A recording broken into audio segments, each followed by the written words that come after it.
Okay, so we are on job 25 here, and if you notice, I've already got this set up. You should fully be able to create this table by now, kind of based on what we've done in the past. So if you're having trouble with this, you definitely want to take a look back at worksheet 2.6 where we got into tables, but this should be pretty much straightforward for you. So if you need some help, go back, watch some of those videos, and make sure you can get to this part. So once we have this part, now we get to work on kind of some of the fun stuff, making this look good. And so the first thing we're going to do is explore kind of what designs we can mess with here. So there is a really cool feature here. When you right click on, or if you just click on this table, you're going to get these two little tabs pop up. So if we click on table design, we can kind of mess with how this table looks just by clicking a bunch of these little boxes here. So there's a ton of different styles that we can kind of mess with. We can make it look beautifully orange or green or whatever we want. But I'm going to undo all those changes and just leave it exactly like we have it here. So to undo, how do you do that? I'm sure by now you know it's this arrow here, or a little easier is Control Z. It'll bring you kind of right back to where you started. Okay, so let's take a look at kind of figuring out how we're going to put some borders on this thing. So I want to select this whole table to start off because I want the borders to apply to everything.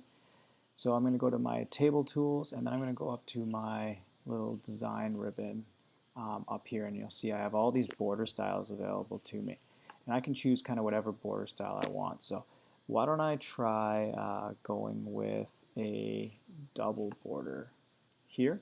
And now what I can do is I could actually go and I can paint on a double border wherever I want. But that might take a whole bunch of time, especially if my table is gigantic. So I'm just going to undo that. My border style is still set to double.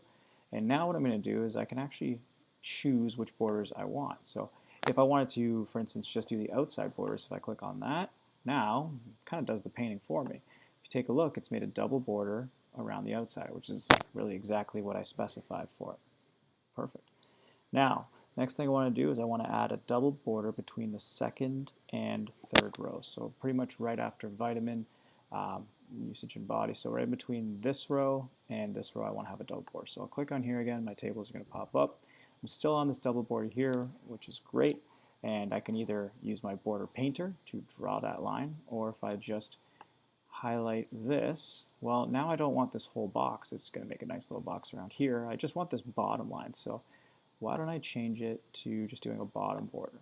And when I do that, perfect. I have this double line in here for me.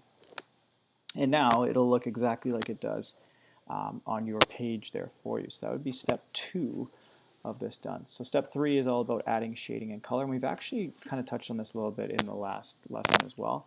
But we can easily add some shading here. So if I highlight my vitamins row, this box will pop up again. I'm in my table design column, and I can choose whatever kind of shading I want. So I'll choose a nice little light gray here, and my vitamins looks awesome. And that would be it for this job. So we learned how to do borders, double, triple, whatever you'd like to do, and a little bit of shading as well. And that is job 25.